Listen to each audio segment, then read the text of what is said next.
Right, here we go again. I'm going to read another story from this big book of short stories, and this one is called The Happiest Woodlouse. Right. Walter was a wimp. He was scared of his own shadow, always had been since he was tiny. No matter that he was now a really big woodlouse, with 14 strong legs and a fine coat of armour, Walter was still afraid of everything and anything.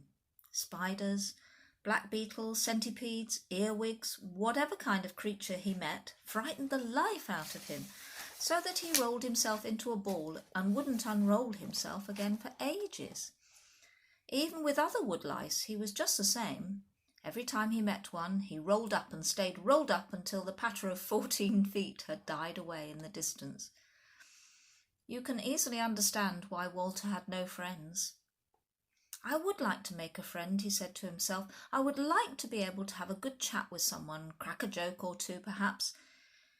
It must be nice to have a pal, if only I wasn't so nervous.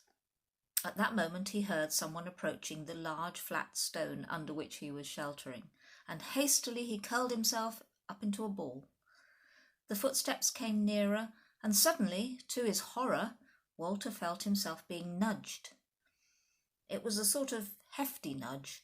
Walter thought that some fierce creature might give a wretched woodlouse before picking it up and swallowing it whole. But then he heard a voice. It was a jolly voice, which did not sound fierce, but friendly. "Wakey, wakey," said the voice. "What's a chap like you doing all curled up on a nice sunny day like this, eh?" Could this be the friend I'd been waiting for, thought Walter. "What are you?" he said in somewhat muffled tones, for it's hard to speak clearly when you're curled up into a ball. "I'm a woodlouse, of course, like you," said the voice. "Come on, unroll. Why don't you? Anyone would think you were afraid of something." "If you only knew," said Walter to himself. "I'm afraid of everything." But all the same he unrolled to find himself face to face with a woodlouse of about his own size, but of a slightly different colour. Walter was slaty grey. This stranger was paler, sort of brownish in fact, and freckled all over. Walter waved his antennae. "Hello," he said. "I'm Walter." "Hi," said the stranger, waving back. He looks a decent sort of chap, thought Walter. Well, it's now or never, so he took a deep breath and said, "Will you be my friend?" "My," said the freckly stranger, "you're a fast worker." "How do you mean?" said Walter. "You don't waste time, do you? No remarks about the weather, no polite chit-chat, just, will you be my friend? Fair takes a girl's breath away." A girl, thought Walter. I just wanted a pal to have a chat with and a crack a joke. But a girlfriend?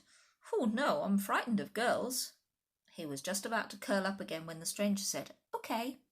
Walter hesitated. "Okay what?" he said. "Okay, I'll be your friend, Walter. I've seen worse-looking woodlice than you. By the way, my name is Marilyn." "Oh," said Walter. He wiggled several pairs of legs nervously. "I'm pleased to meet you," he said. And there's a picture of the two woodlice together at the bottom of the tree. "You're a funny boy," said Marilyn with a light laugh, and she moved forward until her antennae brushed gently against his. At this touch, something like an electric shock ran through every plate of Walter's armour, and he found himself suddenly very short of breath. "Come on," said Marilyn, "let's go for a stroll." Ordinarily, Walter never came out from beneath his large flat stone until nightfall. Spiders and black beetles and centipedes and earwigs were frightening enough, but in daylight, out in the open, there were far worse danger. Birds with sharp eyes and sharper beaks that snapped up spiders and black beetles and centipedes and earwigs and woodlice. "Can't we wait until after dark, Marilyn?" he said. Marilyn giggled. "Oh, you are a one," she said, and off she went, off down the garden path. Despite himself, Walter followed. He was frightened, terrified indeed, but he hurried after Marilyn as fast as his 7 pairs of legs could carry him. How beautiful she was, he could now see. Her long antennae, the slender legs, Each delicate joint of her freckled carapace, all were perfection. Here, in the wide open spaces of the garden, death might threaten, but without Marilyn, thought Walter, life would not be worth living. "Wait for me," he called, but even as he spoke he saw to his horror that in the middle of the path ahead there squatted a huge, slimy monster. "Marilyn," he cried, "watch out!" and hastily he rolled himself into a ball. Miserably he waited, tightly curled. Cruel fate, thought Walter. I meet the love of my life, and within minutes she walks down a monster's throat. If only I were brave, I might have tackled the brute, but I'm not. Alas, I'm not. Then a voice said, "Are you coming, Walter, or aren't you?" "What were you playing at?" said Marilyn, when sheepishly he caught up with her.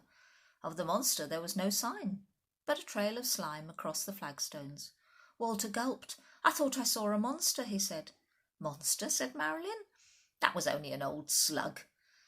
Mind where you're putting your feet. The path's all sticky." They walked on, off the path, and onto a rosebed, under whose bushes was a scattering of dead leaves. On these they began to browse side by side. "Walter," said Marilyn. "Yes, Marilyn?" "You've got a yellow streak, haven't you?" Walter did not answer. "Not to mince words," said Marilyn, "you're a chicken-hearted scaredy-cat and a cowdy custard, aren't you?" "Yes," said Walter. "Well, at least you've been honest with me," said Marilyn, "so I'll do the same for you. Let's just forget the friendship bit. You're a nice boy, but if there's one thing I can't stand, it's a wimp. No hard feelings, eh?" And there's a picture of what I think is a woodlouse. I don't know which is which. "But Marilyn," said Walter. "Yes?" "I love you." For a moment Marilyn gazed thoughtfully at Walter. Such a good-looking fellow, but no backbone. Shame, really. "Sorry, Walter," she said. "See you around, maybe," and she turned to go. As she did so, Walter saw the thrush come hopping through the rosebed straight towards her. Even as he tensed his muscles to roll himself into a ball, something snapped in his brain, and instead he rushed forward on his 14 powerful legs. "Roll up, quick!" he shouted at Marilyn, shoving her out of his way, and then, as she instinctively obeyed, Walter made directly for the huge bird. "Take me," he cried, "take me, you brute, but spare my Marilyn." The thrush put its head on one side.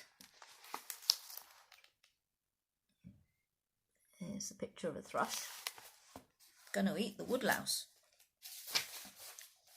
The better to focus upon this foolhardy woodlouse, when it saw from the corner of its eye a fat worm. Leaving Walter for afters, it picked up the worm and swallowed it. As it was doing so, a large tabby cat came strolling down the garden path, waving its tail, and the thrush flew hastily away. "All clear," cried Walter, and Marilyn unrolled. "You saved my life," she breathed. "Well, I don't know about that," said Walter in an embarrassed voice. "Well, you jolly well tried to," said Marilyn. "You were ready to sacrifice yourself to protect me, weren't you?" "Yes," said Walter. Marilyn stared at her gallant knight in armour.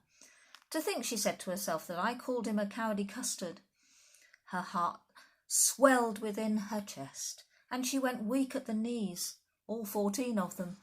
"Oh, Walter," she said softly, "I think you are lovely." "Oh, Marilyn," said Walter, "you have made me the happiest woodlouse in the world." It's quite a sweet story, isn't it? So there's a moral there. You must be brave if you want something really badly. Okay, I'm going to finish that one now, and I'll read another one another time. Bye-bye.